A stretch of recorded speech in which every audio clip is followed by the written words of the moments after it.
देखिए, पहले तो आप सभी को, मीडिया के साथी को धन्यवाद कि आप लोग यहाँ पे आए हैं। आप सबको जानकारी होगा कि 4 महीना पहले पप्पू सहनी जी का फेक इनकाउंटर हुआ था, जिसमें पुलिस के द्वारा बताया गया कि इनकाउंटर किए। जब हम लोगों ने संज्ञान लिया तब इस पे पुलिस एसएसपी साहब के द्वारा इस पे जांच बैठाया गया, और जबकि वो इनकाउंटर नहीं था, वो हत्या था। और हम लोगों ने सारे अपनी जो बात रखना था कि वो व्यक्ति के पास पिछले 3 साल में एक भी केस नहीं है, कोई 302 का केस नहीं है, 6-7 केस है लेकिन उस पे केस पे वो बेल पे है, तो पुलिस उसके पास गए क्यों? और उनके बाद एक पुलिसकर्मी को पेट में गोली लगने से उसका इलाज चला, वो जिंदा है, और एक व्यक्ति के पैर में गोली लगने से उनका मृत्यु कैसे हो गया? क्योंकि उसको सही से समय पर उनका उपचार नहीं कराया गया, जिसके कारण उनका डेथ हुआ। और ये मैंने सवाल खड़ा किया था, पुलिस कमिश्नर साहब के, एसएसपी साहब के द्वारा जांच भी बैठाया गया। उसके बाद हम लोगों ने 11 मार्च को अमर शहीद जुब्बा सहनी के शहादत दिवस पे हम लोगों ने जिला के जितने भी टीआईपी पार्टी के नेतागण थे, सभी लोगों ने मिलकर एसपी साहब से मिला भी, और उन्होंने हमें 2 महीने का टाइम मांगा कि हम 2 महीने में इसकी जांच करके और रिपोर्ट जाहिर करेंगे। जो दोषी है उस पर हम लोग कार्रवाई करेंगे। हम लोगों ने आग्रह किया कि 1 महीने में कीजिए, लेकिन उन्होंने कहा 1 महीने में नहीं, लेकिन हम समय कर रहते हुए जल्दी कर लेंगे।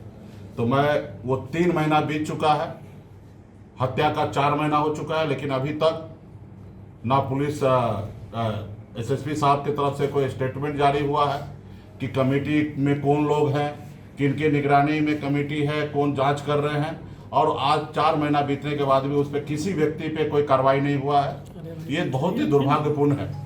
तो मैं आपके माध्यम से एसएसपी साहब को मैं कहना चाहता हूं कि 4 महीना हो चुका है, और हम लोग संविधान को मानने वाले लोग हैं, कानून को मानते हैं। आपसे गलती हुआ, चूक हुआ, ये पता है।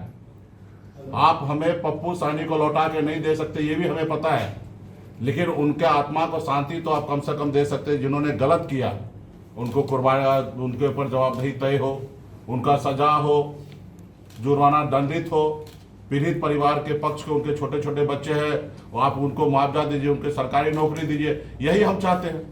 हम थोड़े कह रहे हैं कि खून के बदले में खून दीजिए। आपने हमारे लोगों को गोली मारा तो हम आपके लोगों को गोली मारना चाहते हैं, हम तो ये नहीं कह रहे हैं, लेकिन आप न्याय दीजिए। अगर न्याय नहीं देते हैं तो ठीक, आज से 1 महीने के बाद हम लोग अपने कानून को अपने हाथ में लेंगे, फिर हम अपने हिसाब से जिला में चक्का जाम करेंगे। फिर आइएगा सामने आके, फिर आपसे बात होगा। क्या लग रहा है? यह समय रहते हुए आप ये कीजिए।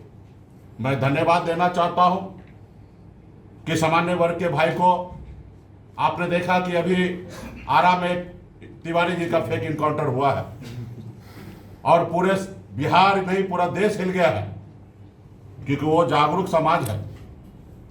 उनके पास पिस्टल था, उन्होंने समर्पण कर दिया। उसके बाद 5 गोली मारकर उनका हत्या किया गया। जब समाज एकजुट हुआ, सभी लोगों ने मजबूती से बात उठाया। आज देखिए, पटना के रिटायर्ड जज, हाई कोर्ट के रिटायर्ड जज कल चले गए, वहां पे इंक्वायरी कर रहे हैं। 5 पुलिसकर्मी को सस्पेंड कर दिया गया है। तो भाई, आप गोली भी जाति देख के मारिएगा, न्याय भी जाति देख के कीजिएगा, तो ये कैसे चलेगा? और जिस समय में मैं सवाल खड़ा किया, अगर उस समय में ये पप्पू के हत्याकांड में अगर दोषी को सजा दे देता तो आज तिवारी जी का हत्या नहीं होता। क्योंकि सरकार अगर सही से काम करता, अगर पुलिसकर्मी अगर दोषी साबित कर देता अगर उस समय में, तो आज दोबारा घटना नहीं होता।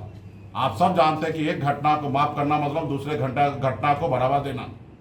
तो आज जो तिवारी जी का हत्या हुआ है, अगर पूर्व में अगर इसके ऊपर कार्रवाई हो जाता तो आज नहीं होता। लेकिन आज समाज उनका जागरूक है, और हम अपने समाज से, निषाद समाज से कहना चाहेंगे कि कहने के लिए तो मुजफ्फरपुर में निषाद का राजधानी है, लेकिन एक भी भाजपा के नेता जब चुनाव का समय आता तो पटना में पूरा होटल भर देते हैं वहां पे टिकट लेने के लिए।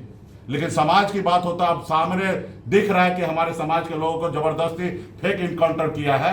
एक भी भाजपा का नेता या अन्य पार्टी के नेता बड़ा बड़ा कुर्ता पहन के मुजफ्फरपुर में घूमता, आज तक पप्पू के इस स्टेटमेंट पे खड़ा तक नहीं हुआ। साथ तो छोड़िए, हम ऐसे नेता कहेंगे कि चुल्लू भर पानी में डूब मरिए। सिर्फ नेतागिरी नहीं होता है, समाज के लिए काम अगर पीड़ा उठाए, समाज सेवी कहते हैं, अपने आप को नेता कहते हैं, तो आइए। कहने के लिए भारत सरकार के मंत्री है, राज्य मंत्री है, हमारे एक स्कूल से निकला हुआ आदमी है, लेकिन है तो एक विधायक है, एक मंत्री है, लेकिन एक बार भी आरोप लगाया। लेकिन देखिए ये तिवारी जी की हत्या में देखिए सरकार के लोग सवाल उठा रहा है, सरकार के लोग कह रहे हैं कि गलत हुआ है, लेकिन ये लोग लीडर नहीं है, लॉर्डर है। किसी पार्टी का रहमो करम पे मंत्री बने हैं, सांसद बने हैं, विधायक बने हैं, इनको मालूम है कि हम नहीं वहां पे बोल सकते। अरे जब समाज का बात है, खड़ा हो। अब मैं तो पूरे बिहार के सभी जाति सभी धर्म के लोगों से हाथ जोड़ के विनती करता हूं, भाई जज है, किसी को पुलिस के पास कोई अधिकार नहीं है कि डायरेक्ट उसको उठाओ और गोली मार दो। अगर अपराधी है, गुनहगार है, तो आप उसको सजा से सजा दिलाइए, फांसी दिलाइए। लेकिन ये जज का काम है, किसी पुलिस का काम नहीं है पटना बैठ के और अपने दुश्मन लोगों को ठिकाना लगाना। पुलिसकर्मी अपना पैसा हफ्ता नहीं दे रहा, पप्पू के पीछे पैसा पढ़ लेने के लिए पड़ा हुआ था, वो पैसे के चक्कर में उनका हत्या हुआ है। तो ऐसे पुलिसकर्मी को जब तक सजा नहीं मिलेगा, तो बिहार में तो आज हमारा भाई गया, कल आपका भाई जाएगा, कल परसों पड़ोसी का जाएगा, इसी तरीके से पूरा बिहार में हत्या होते रहेगा। हमें नहीं चाहिए उत्तर प्रदेश का योगी मॉडल, हमें बिहार का मॉडल चाहिए। बिहार में सभी जाति सभी धर्म एक साथ सर उठा के जिए, ऐसे हमें बिहार चाहिए। ये हम देख रहे हैं बिहार उत्तर प्रदेश में भी इस तरीके से घटना हो रहा है। वहां तो कोर्ट कचहरी किसी का बात योगी जी नहीं मानते हैं, खाली वो देख लिया कि मुसलमान का अपराधी है, सीधा बुलडोजर जाता है उसको घर गिरा देता है। कहीं पता चलता अल्पसंख्यक है तो उसको गोली मार देता है, पता चलता है यादव है उसको हत्या कर दे रहा है, पिछड़ा समाज का दलित समाज का इनकाउंटर कर देता है। अभी बिहार में, अभी उत्तर प्रदेश में, बिहार से कैमूर जिला में उसका ससुराल था, वहां से गिरफ्तार करता है और गाजीपुर लेकर जाकर कमलेश बिंद का इनकाउंटर कर देता है एक दिन के बाद, और वहां पे किसी परिवार के लोगों को मिलने नहीं दे रहा है। तो ये तानाशाही योगी जी का हो सकता है, लेकिन बिहार में तो हमारे भाई सम्राट चौधरी बिहार के मुख्यमंत्री है, पिछड़ा समाज का बेटा है, और इनके नेतृत्व में आज बिहार में इस तरीके से हत्या मर्डर होना ये सही नहीं है।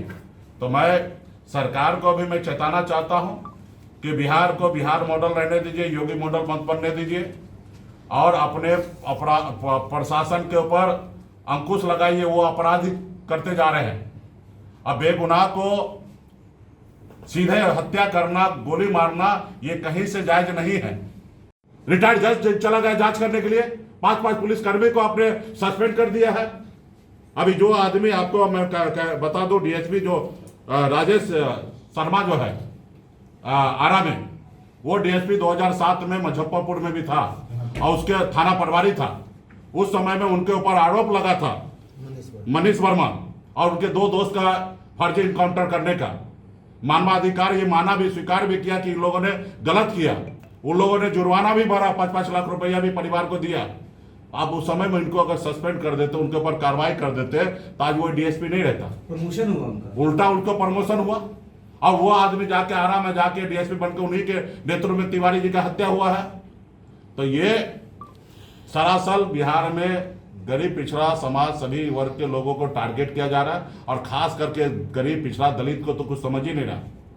मैं सामान्य वर्ग के भाई को, पूरे बिहार के लोगों को मैं धन्यवाद देता हूं कि आपने जिस तरीके से इस हत्याकांड में आप एक्टिव हुए, एकजुट हुए, आप बहुत ही अच्छा काम किए हैं। सबको अपने अपने समाज के लिए खड़ा होने की आवश्यकता है, और मैं तो कहूँगा कि आप समझदार हैं।